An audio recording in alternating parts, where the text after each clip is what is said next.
इमाम अहमद इब्न हम्बल रहमतुल्लाह अलैह के पास एक बूढ़ी औरत आती है और सुनो, आए बीड़ियों का धंधा करने वालों सुनो, आए तंबाकुओं के धंधे करने वाले सुनो, आए सूद और ब्याज के खाने वालों सुनो, आए लंबे चौड़े बैंक बैलेंस बनाने वालों सुनो, आए बैंकों की नौकरियां करने वालों सुनो। इमाम अहमद इब्न हम्बल रहमतुल्लाह अलैह के पास एक बूढ़ी औरत आती है और कहती है, इमाम मोहतरम, कहा जी एक मसला पूछने आई हूँ, मेरी माँ बहनें सुने, उस जमाने की औरतें और वो भी बूढ़ी औरतों में कितना तकवा हुआ करता था।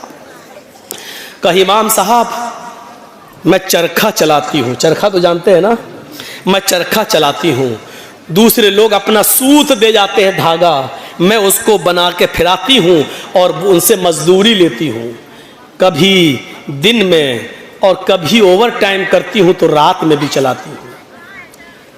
मैं चिराग जलाकर मैं चरखा चलाती हूँ, जब मेरे पास तेल होता है तो मैं चिराग अपना जलाती हूँ और सूत फिराती हूँ।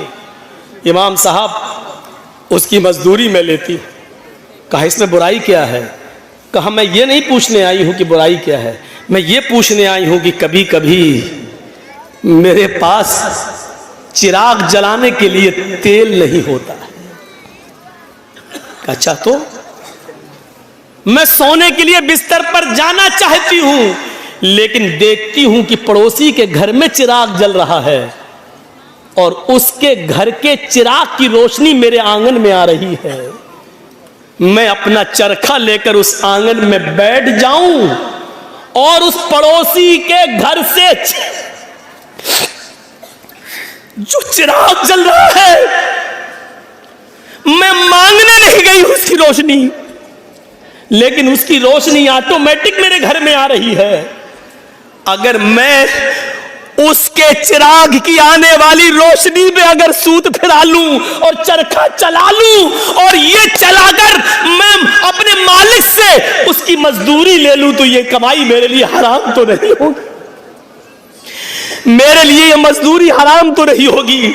मैंने चोरी नहीं की है, मैंने उससे चिराग में का तेल नहीं मांगा है, उसके घर में चिराग जल रहा है और उसकी रोशनी मेरे घर आ रही है, उसकी रोशनी मेरे घर आ रही है। अगर मैं उसकी रोशनी में सूत फिरा लूं और इसकी मजदूरी में ले लूं तो ये मेरे लिए हराम तो नहीं होगी?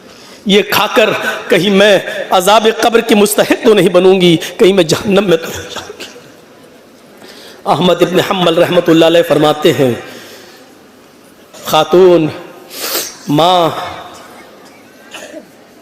तेरे सवाल ने अहमद इब्न हम्बल के इल्म को आज शर्मिंदा कर दिया।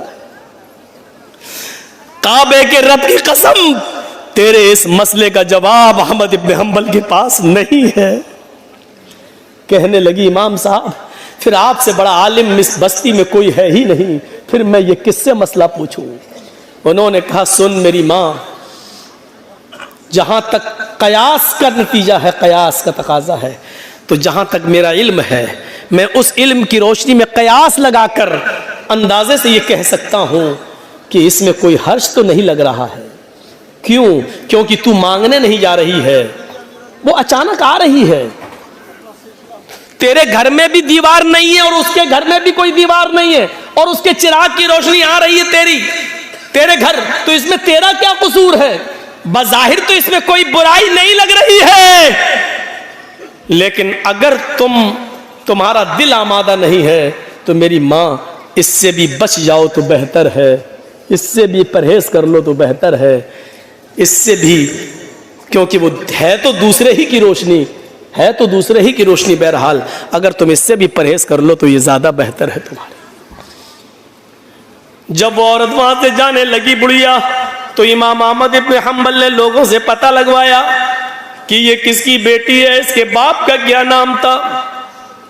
बताया होगा किसी ने कुछ जो मेरे जहन में नहीं रहा। अहमद इब्न हम्बल फरमाते हैं कि आज के जमाने में ऐसी बूढ़ी औरतें मौजूद हैं, जरूर इसका बाप कोई आलिम कुरान होगा, आलिम हदीस होगा, क्योंकि ऐसी तरबियत अपनी औलाद के अंदर कोई बड़ा आलिम ही पैदा कर सकता है। बुढ़ापे की इस दहलीज पर पहुंचकर भी इस औरत की हालत यह है, इस बुढ़िया की हालत यह है कि पड़ोस से आने वाली रोशनी में भी, उस चिराग की रोशनी में भी चरखा चलाने के बारे में सोच रही है कि ये चरखा चलाएंगे तो ये कमाई मेरे लिए हलाल होगी या हराम। तब ऐसे लोगों की नमाजें अर्श से टकराएं और अल्लाह कबूल न करे, ऐसा हो ही नहीं सकता है। मेरे भाइयों, इधर हम नमाज पढ़ के निकलते हैं, जो मैं सर बसजदा हुआ जमी पर तो आसमां से आने लगी ये निदा, तेरा दिल तो है सनम आशना, तुझे क्या मिलेगा नमाज। एक हमारा तकवे का हाल ये है, एक हमारी परहेजगारी का हाल यह है कि यहां से निकले नमाज पढ़ के, मालिकी यौमिद्दीन, तू कयामत के दिन का पूरा पूरा मालिक है। इय्याका नअबुदु व इय्याका नस्तईन, तेरी ही इबादत करते हैं, तुझसे ही मदद मांगते हैं। इहदिनस सिरातल मुस्तकीम, जो सीधा रास्ता उस पे चला और तमाम बुरे रास्तों से बचा ले। यहां ये दुआ मांग के हटे, सलामु अलैकुम व रहमतुल्लाह, सलामु अलैकुम व रहमतुल्लाह, जैसी सलाम फेरा और मस्जिद के बाहर निकलते ही जेब में बीड़ी रखी है, निकाली और माचिस जलाई और सूरह दुखान की तिलावत शुरू, धुआं धक्कड़ शुरू। अभी 10 मिनट भी नहीं हुए ये कहते हुए कि इहदिनस सिरातल मुस्तकीम, आय अल्लाह हमको सीधे रास्ते पे चला, आय अल्लाह गंदे और गलत रास्तों से हमारी हिफाजत फरमा। अभी ये दुआ मांगे हुए 10 मिनट भी नहीं हुए और यहां आकर ये है हमारी इबादतों का और हमारी नमाजों का हाल। मेरे भाइयों, जायजा लो, इमाम अहमद इब्न हम्बल के पास जो बूढ़ी औरत आती है, उस औरत के सवाल से जरा इबरत हासिल करो कि हमारी इबादतें अल्लाह के यहाँ कबूल हो भी रही होंगी या नहीं हो रही होंगी।